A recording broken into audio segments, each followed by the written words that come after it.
At 19 years old, Leah James felt a restlessness she couldn't quite describe.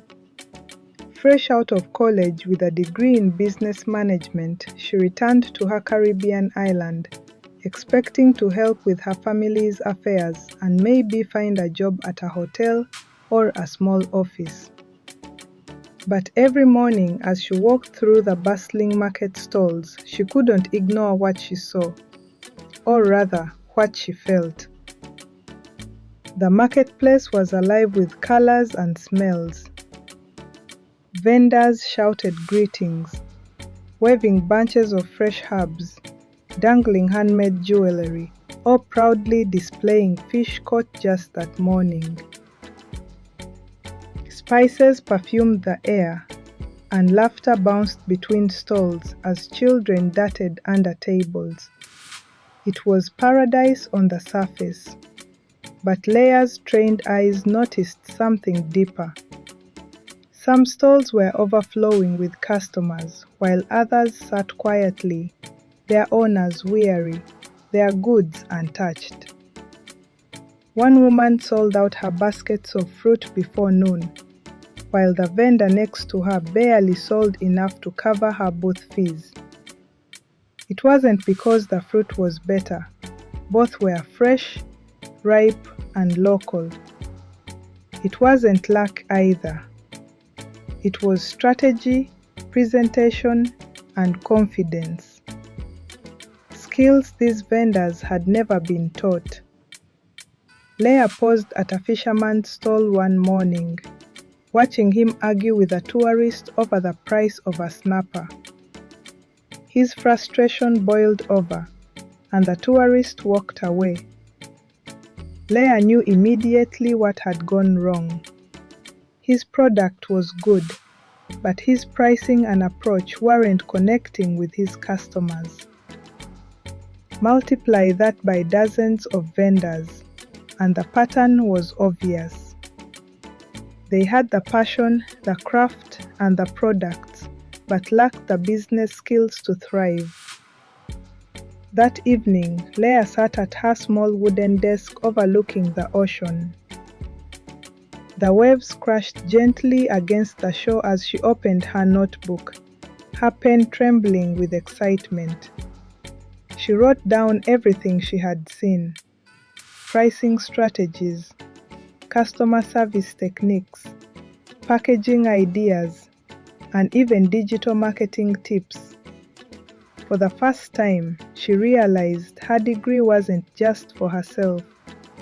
It could be a lifeline for her community. Her heart raced as she drew a circle around the words she had just written: The Entrepreneur's Guide to the Islands. It sounded bold, it sounded ambitious, and it scared her. Would people take her seriously at just 19? Would they trust her? Leah didn't have the answers yet, but she had the spark of an idea powerful enough to change everything. Leah knew her idea meant nothing if it stayed locked inside her notebook. The next step was sharing it, and that was far scarier than scribbling plans by candlelight. She woke early one morning, nerves buzzing in her stomach, and opened her laptop.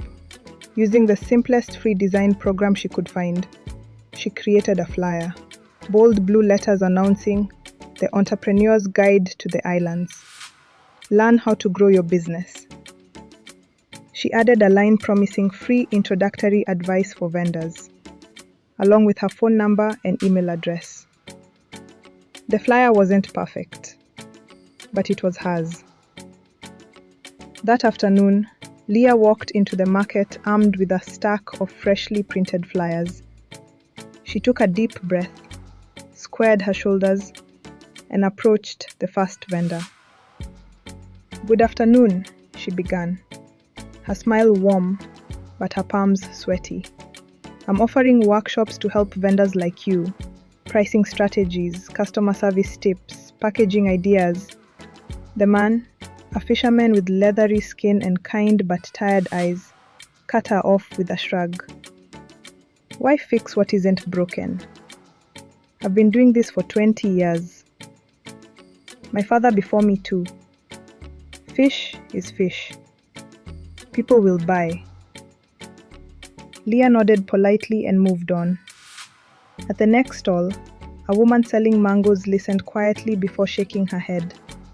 Child, I barely make enough to feed my family. I don't have time for classes. By the 10th stall, Leah's smile had grown thin. Vendors weren't hostile, but their polite laughter stung worse than insults. They saw her as a child playing businesswoman, not a partner in their success. Still, Leah pressed on.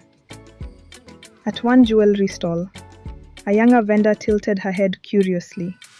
You mean I could use Instagram to sell these beads to tourists before they even step off the plane? She asked. Yes, Leah's eyes lit up. Exactly. Imagine customers arriving already excited about your products. The girl took the flyer, studying it carefully. Maybe I'll come to your workshop. That small spark of curiosity gave Leah the courage to keep going. By the end of the day, she had given out every flyer, though most vendors seemed doubtful. That night, sitting at her desk again, Leah replayed the rejections in her mind. Doubt whispered, "They'll never take you seriously." But louder still was a tiny voice inside her. Even if one person believes in me, that's enough to start. And so, Leah circled the date in her notebook for her very first workshop at the community center. She didn't know who, if anyone, would show up, but she knew this. She was ready. The morning of Leah's first workshop dawned bright and clear, but her heart was a storm. She had barely slept, replaying 1,000 fears in her mind. What if no one shows up? What if I make a fool of myself? What if they laugh at me again? She packed her supplies into a worn canvas bag, a borrowed projector, a stack of handouts she had printed at the library, and her carefully prepared slides saved on an old flash drive. She had rehearsed for days in front of her mirror, timing every sentence, adjusting her smile, and even practicing how to hold her hands so she looked confident. Still, as she walked toward the community center, she felt like a child about to take her first exam. When she arrived, the room was empty. Her chest tightened. She sat up anyway, arranging plastic chairs in neat rows, laying out handouts on each one, and plugging in the projector. She kept glancing at the door, her pulse quickening with every passing minute. Then, at 10 minutes past the hour, a man stepped inside. He was the fisherman she had spoken to weeks earlier, the one who had shrugged her off. He gave her a nod and sat down silently. Leah's breath caught. He came. Soon, another arrived. Then another. By 1/2 the hour, 6 people sat in front of her. Only 6, but to Leah, they were everything. She clicked to the first slide. Good morning, everyone. Thank you for being here. Today, I want to talk about how small changes in business can make a big difference. Her voice shook at first, but as she spoke, something shifted. The nerves melted away, replaced by fire. She explained how branding wasn't just for big companies. that even a simple logo and consistent colors could make a vendor memorable. She showed photos of vendors from other Caribbean islands who had transformed their stalls into thriving businesses. She demonstrated how packaging could turn a simple bag of herbs into a tourist's treasured souvenir. Hands shot up with questions. How do I price my seafood for hotels? How can I make my tea stand out? For 2 hours, the room buzzed with ideas and energy. When the workshop ended, Leah stood at the door, watching them leave with smiles and whispered plans for change. Only 6 people, but 6 was enough. As Leah walked home that evening, exhaustion tugged at her body, but her heart soared. The seed had been planted. The movement had begun. News on the island traveled fast, faster than Leah could have ever imagined. Within days of that first workshop, whispers spread through the market. Did you hear about the girl teaching business? That fisherman says she showed him how to price his fish better. The tea vendor has new ideas now.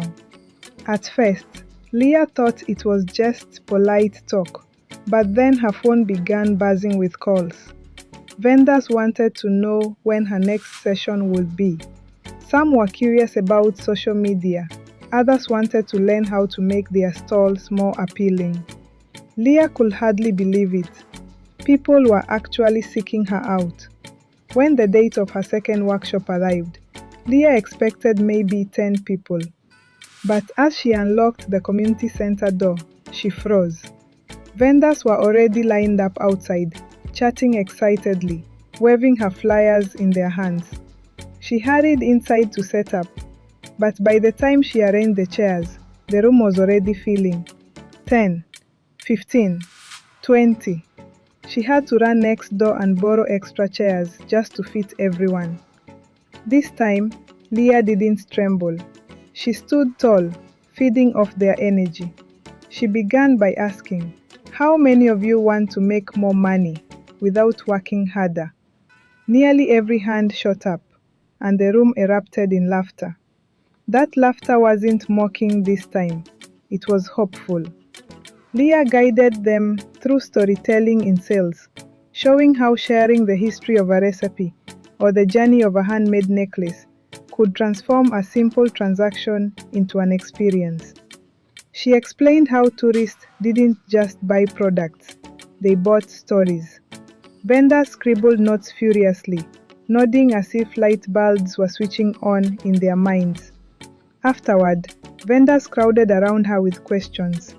Marcia, who sold herbal teas, said, "Leah, I want to redesign my packaging. Maybe make smaller sample packs for tourists." Her excitement was contagious. Kelvin, the fisherman, asked, "Could you help me figure out how to price my seafood so locals and hotels both want it?" Leah smiled, promising to sit with him later. That night, Leah walked home under the glow of the street lamps, her notebook heavy with new requests. The market was changing. Vendors who had once dismissed her were now curious. Some were even eager. She realized then that her workshops weren't just about teaching skills. They were about giving people something priceless, confidence. And in that confidence, Leah saw the beginning of something much bigger than herself. With Leah's growing popularity came a wave she hadn't expected. Pushback. Not everyone welcomed her new ideas. Some vendors, especially the older ones, saw her as a threat rather than a helper. One afternoon, as Leah strolled through the market, notebook in hand, she overheard 2 elderly women whispering near a basket of plantains. "She's too young," one muttered. "What can a 19-year-old know about running a business?" "We've been selling longer than she's been alive," the other scoffed. She just wants to make money off us hardworking people. The words stung. Leah forced herself to keep walking, but her smile faltered.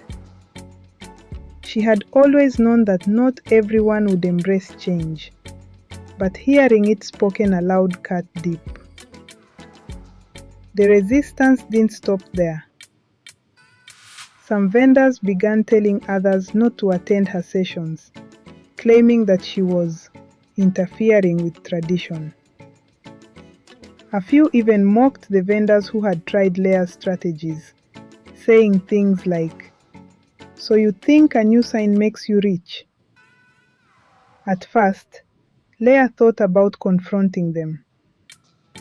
But after a long night of pacing her small room by the sea, she made a different choice. She would let her work speak for itself. Instead of fighting criticism with words, she doubled down on action. She began offering short, free mini sessions at the market itself.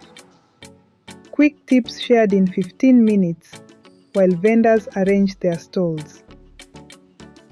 She taught one woman how to bundle spices into colorful sets. She showed another how to greet tourists with a simple phrase in French, making them smile instantly. Soon, results began to shine. Vendors who applied her tips saw noticeable changes. Marcia sold out her new sample packs within days. Kelvin struck a deal with a small guest house to supply fresh fish twice a week. Their successes spread faster than gossip. The critics noticed. Though they still grumbled, it was hard to argue with fuller pockets and happier customers. Leah also encouraged her supporters to share their stories publicly, standing proudly and saying, "Leah helped me grow." Their voices carried weight. Still, Leah trod carefully. She understood that tradition was the backbone of the island's marketplace. She wasn't here to erase it, only to build upon it. With every workshop, she reminded her students, "This isn't about changing who you are. It's about showing the world the value of what you already have." Slowly, the tide began to turn. But Leah knew resistance wasn't gone. It was only waiting for its next chance. The true shift came on a breezy Thursday morning when Leah received an unexpected email from the island's tourism board. They had heard whispers of her workshops, the vendors' transformations, and the new energy buzzing through the marketplace. The board invited her to speak at their monthly meeting, where hoteliers, tour operators, and restaurateurs gathered to discuss the future of the island's tourism industry. Leah's hands trembled as she read the message. This was bigger than the marketplace. It was a chance to influence the entire island economy. For a brief moment, doubt crept in. Would they take her seriously? She was still just 19, armed with ideas and passion, but little experience. Then she thought of Marcia's excitement, Kelvin's progress, and the glowing smiles of vendors who had doubled their sales. That was proof enough.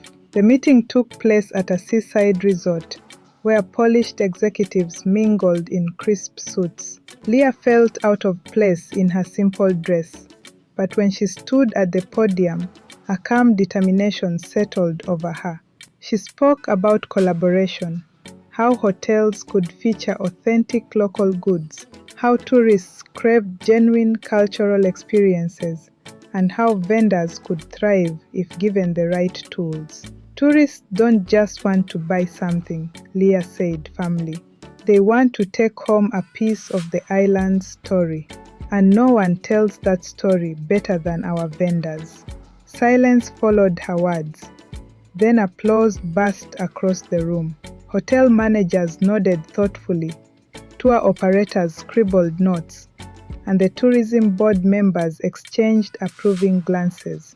By the end of the meeting, Leah was surrounded by new allies. Opportunities bloomed almost overnight. A resort agreed to stock Marcia's herbal teas in their gift shop. Kelvin struck a contract to supply fresh fish to a beachfront restaurant. A jewelry maker began showcasing her designs in a boutique frequented by cruise ship passengers. Leah watched in awe as her dream leapt beyond the market stalls and into hotels, restaurants, and resorts. That night, as she sat at her desk overlooking the dark, moonlit sea, Leah realized this was no longer just her project. It was becoming a movement, a bridge between tradition and opportunity, between local vendors and global travelers. And for the first time, Leah believed she was exactly where she was meant to be. Thanks for watching. Shout out to our regular viewers. Your encouragement keeps me inspired. If you enjoyed this journey into Caribbean culture, don't forget to subscribe for more captivating stories. Stay tuned for part 2. Goodbye for now.